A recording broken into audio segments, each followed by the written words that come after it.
بسم اللہ الرحمن الرحیم۔ السلام علیکم ناظرین، میں طارق اسماعیل ساگر آپ کی خدمت میں کچھ اہم گزارشات کے ساتھ حاضر ہوں۔ سب سے پہلے تو میں دل کی گہرائیوں سے پاکستان اور دنیا کے تمام ممالک میں رہنے والے مسلمانوں کو عید الاضحیٰ کی مبارکباد پیش کرتا ہوں۔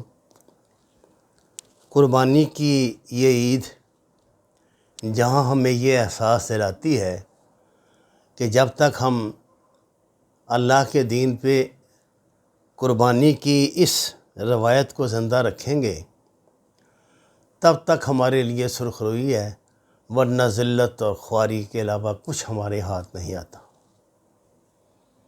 مسلمانوں نے جب تک اپنی جانوں کا سودا اللہ سے کیے رکھا، اللہ نے ان کو تعداد میں تھوڑے تھے یا زیادہ تھے سرخروئی عطا کی۔ ایسی مثالیں ایک عرصے سے تاریخ میں مل نہیں رہی تھیں۔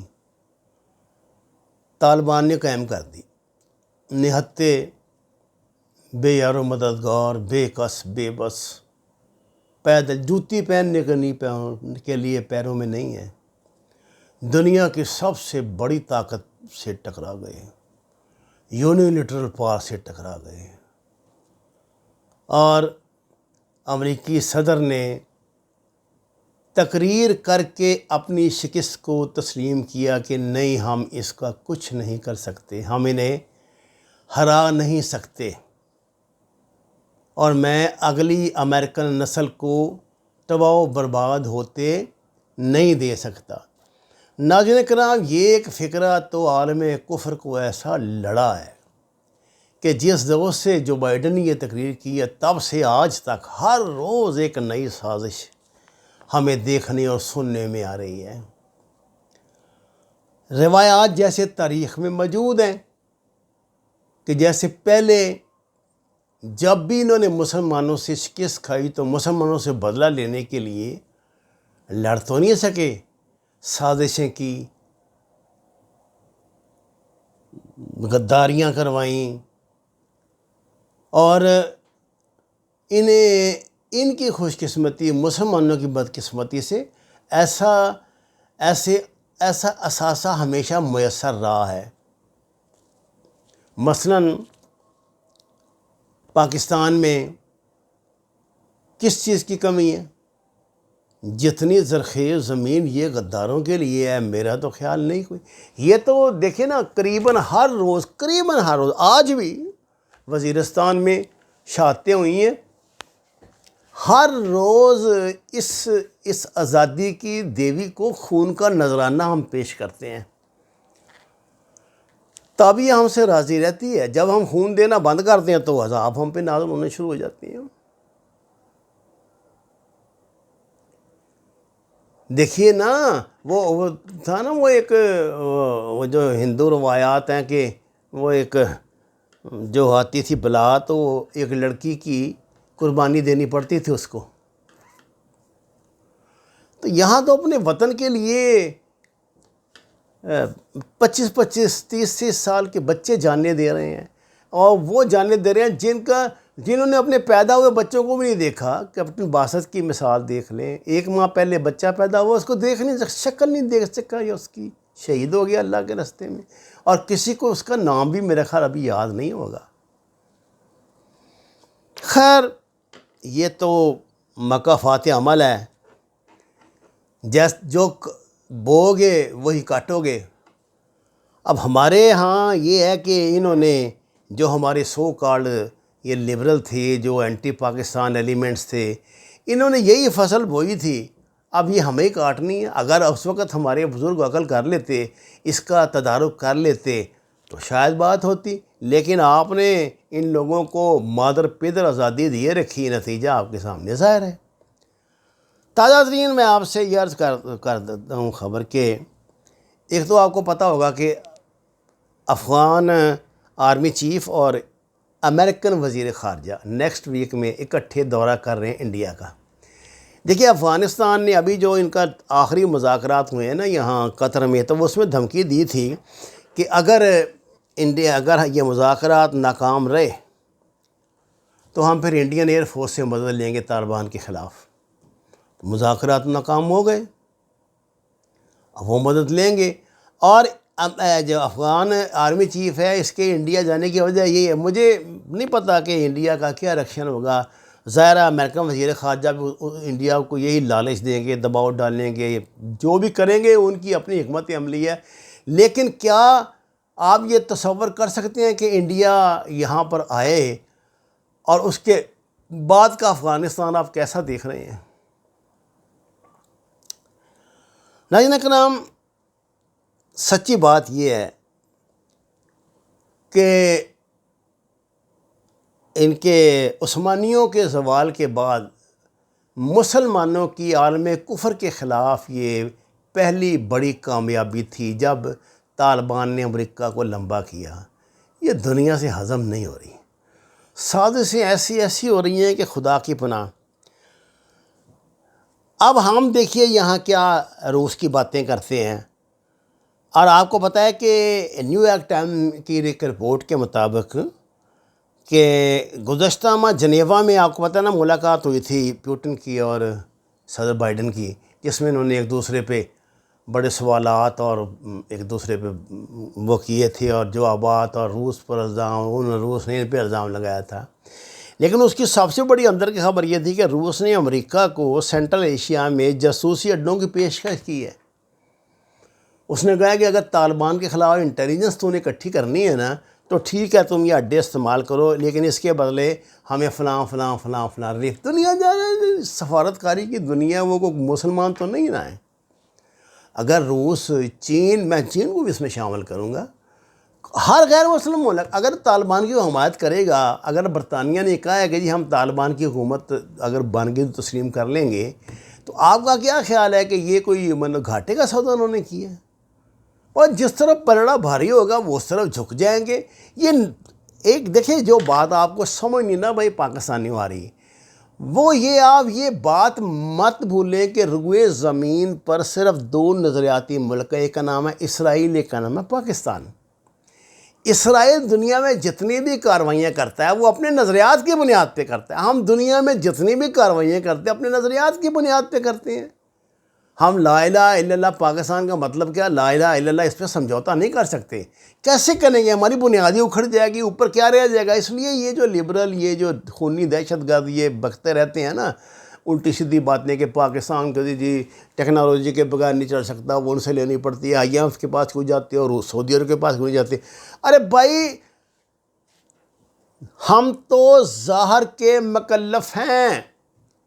کیا آپ نے وہ مارکہ آرائیاں اسلام کی نہیں دیکھیں جن میں حالات ایسے تھے کہ مسلمان اس طرف کا رخ ہی نہ کرتے، لیکن انہوں نے کیا؟ بدترین حالات میں بھی جنگیں بھی لڑیں، ہارے بھی، جیتے بھی، بالآخر فتح بھی حاصل کی۔ تو اس لیے یہ جواز تو میں نہیں مانتا۔ اب میں نے جو آپ کو آج دینے کے لیے دو خبروں کے دو یہ سمجھے کہ اعصابی یہ ٹائم بم ہے جو ہمارے اس پہ چلے ہیں عید کے روز۔ ایک تو صاحب یہ ہے کہ ایران نے، طالبان کی طرف سے یہ کہا گیا کہ ایران مسلح جو گروپس ہیں نا ان کو سپورٹ کر رہا ہے، اور ایران نے اب یہ پیشکش کی ہے بڑی عجیب و غریب، جو میرے لیے بھی آپ کے لیے بھی بڑی پریشان کن ہوگی۔ تو ایران نے کہا کہ جی میں فاطمیون ٹائپ کی، جیسے آپ کو پتہ ہے نا انہوں نے فاطمیون وہاں پہ بنائی ہوئی ہے وہاں شام میں، ادھر سے یہ پاڑا چنار سے بھی لوگ جاتے ہیں، ہزارہ بھی ہمارے بھائی وہاں پہ جاتے ہیں۔ تو ایران نے یہ کہا کہ وہ طالبان کے مقابلے کے لیے فاطمیون ٹائپ کی جو ہے نا ایک جو تیار تنظیم ہے وہ دینے کے لیے تیار ہے۔ یہ میں آپ کو بڑی ایک اہم رپورٹ ایک سنا رہا ہوں۔ ایران کا دعویٰ ہے کہ اس کے پاس شدت پسند طالبان تحریک کے خلاف توازن تلاش کرنے کی طاقت اور صلاحیت موجود ہے، اور وہ افغانستان میں استحکام لا سکتا ہے۔ اس مقصد کے حصول کے لیے تہران کو دوسرے میدانوں میں اپنے پچھلے تجربات کو دوبارہ پیش کرنے سے بہتر نہیں مطلب کچھ دکھائی دیتا۔ وہ اپنے تجربات کی بنیاد پہ بات کر رہا ہے۔ یعنی ایران کے ایک مقامی اخبار نے افغانستان میں ایک نئی ملیشیا کے قیام کا انکشاف کیا کہ جسے شیعہ موبلائزیشن یا الحشد الشرعی کا نام دیا جاتا ہے، یہ طالبان کے خلاف لڑنے کے لیے تیار کی گئی ہے۔ اخبار کے مطابق ایرانی ملیشیا حال ہی میں افغانستان کے دارالحکومت کابل کے شیعہ محلوں میں نمودار ہوئی ہے اور وہ طالبان سے لڑنے کی تیاری کر رہی ہے۔ اس کے ساتھ نئی تنظیم ایران کے حمایت یافتہ ایک اور افغان دھڑے میں شامل ہو گئی، جو فاطمیون بریگیڈ کے نام سے پہلے ہی شہرت پا چکی ہے۔ فاطمیون ملیشیا ایران کی سپاہ پوست دوران انقلاب کی سمندر پار کارروائیوں کی ذمہ دار القدس بریگیڈ سے مالی، مادی اور عسکری مدد حاصل کرتی ہے۔ فاطمیون ملیشیا کے جنگجوؤں کی کم و بیش تعداد 30,000 ہے اور اس نے شام کی جنگ میں بھرپور حصہ لیا تھا۔ اس تنظیم نے افغانستان میں شدید خوف و ہراس پھیلا دیا ہے، لیکن وزیر خارجہ جواد ظریف اس کے بارے میں خدشات کو کم کرنے کی کوشش کرتے دکھائی دیتے ہیں۔ انہوں نے ایک افغان ٹی وی چینل کو بتایا کہ بریگیڈ کے جنگجوؤں کی تعداد 5,000 سے زیادہ نہیں اور وہ افواج کے ایک معاون فورس کے طور پر داعش جیسے گروپوں سے لڑ سکتی ہے۔ یعنی یہ معاملہ طے پا چکا ہے اور وہ وہاں پہنچ بھی گئے ہیں۔ اب ہمیں دیکھیے، ہمیں کہہ رہے ہیں کہ جی پاکستان نے 10,000 وہ جو ہیں مجاہدین وہ طالبان کی مدد کے لیے بھیجے اندر، اور یہ ان کے اخبارات رپورٹ کر رہے ہیں، ان کی خبر آپ کو سنا رہا ہوں۔ ایک طرف ایران افغانستان میں اپنے وفاداروں کو عسکری طور پہ منظم کر رہا ہے، انہیں اسلحہ اور دیگر امداد فراہم کرنے میں مصروف ہے، تو دوسری طرف تہران نے طالبان کے ساتھ بھی مذاکرات کے لیے ہاتھ بڑھا دیا ہے۔ ایران کا کہنا ہے کہ وہ طالبان اور افغان حکومت کے درمیان بات چیت اور مصالحت کے لیے ثالث کا کردار ادا کر سکتا ہے۔ صرف یہی نہیں بلکہ دونوں فریقین کے درمیان بات چیت کے متعدد ادوار تہران کی میزبانی میں ہو بھی چکے ہیں، اور یہ کامیاب اس لیے نہیں نہ ہوتی ہوں گے کہ ساتھ ایران کی دھمکی ہوگی کہ میں جناب یہ کر دوں گا، وہ کر دوں گا، اور نمائش اس نے کر دی ہے، اپنی طاقت اس نے اندر بھیج دی ہے، جس کو سرپرستی حاصل ہو گئی ہے افغان گورنمنٹ کی۔ ان کو تو دیکھنے طالبان کے خلاف لڑنے کے لیے فورس چاہیے، چاہے کوئی بھی ہو، چاہے ان کو تو چاہے مطلب دجال کی فوجیں آ جائیں ان کی مدد کے لیے، وہ تو ان کو بھی ویلکم کریں گے۔ اور ناظرین، آخری خبر جو ہے نا وہ تو بہت ہی تکلیف دہ ہے۔ یہ صاحب یہ بھی بڑی اہم رپورٹ ہے۔ پاکستان ان Afghan squad, Afghan squad, American squad, Pakistan ان امریکن اسکواڈ۔ خبر یہ ہے جناب کہ تاجکستان، پاکستان، افغانستان اور امریکہ نے تاجکستان میں ایک اہم اجلاس کے دوران افغانستان کی صورتحال کو نارمل کرنے کے لیے، نارمل اس طرح ہوگی کہ طالبان جو ہیں ان کی طاقت ختم کر دی جائے، جو اسکواڈ بنایا ہے اس میں افغانستان کے ساتھ پاکستان اور تاجکستان بھی شامل ہے، اور ان کی سربراہی جو ہے وہ امریکن کریں گے۔ اس طرح پاکستان امریکن کوارڈ میں بھی چلا گیا ہے۔ میری یہ درخواست ہے کہ یہ جب ہمارے وزیر خارجہ صاحب یا وہ دوسرے جو چھوٹے وزیر خارجہ صاحب ہیں، یہ دونوں مل کے بیٹھتے ہیں، تو اس طرح کی خبر پریس کو دیا کریں نا، ان کو بتایا کریں، تاکہ کوئی غلط فہمی پیدا ہونے سے پہلے آپ ان کو بتا ہی دیا کریں کہ ہم یہ کرنے جا رہے ہیں یا وہ کرنے جا رہے ہیں۔ اس طرح تو غلط فہمی جناب لیتی ہے نا جی۔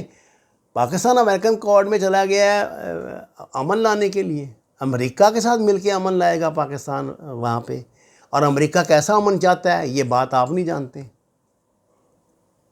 روس کا میں آپ کو بتا چکا ہوں، سینٹرل ایشیا میں اڈے دے رہا ہے۔ ایران کا میں آپ کو سنا چکا ہوں۔ کیا یہ خبریں پاکستان انٹیلیجنس کے علم میں نہیں ہیں؟ کیا یہ خبریں وزارت خارجہ کے علم میں نہیں ہیں؟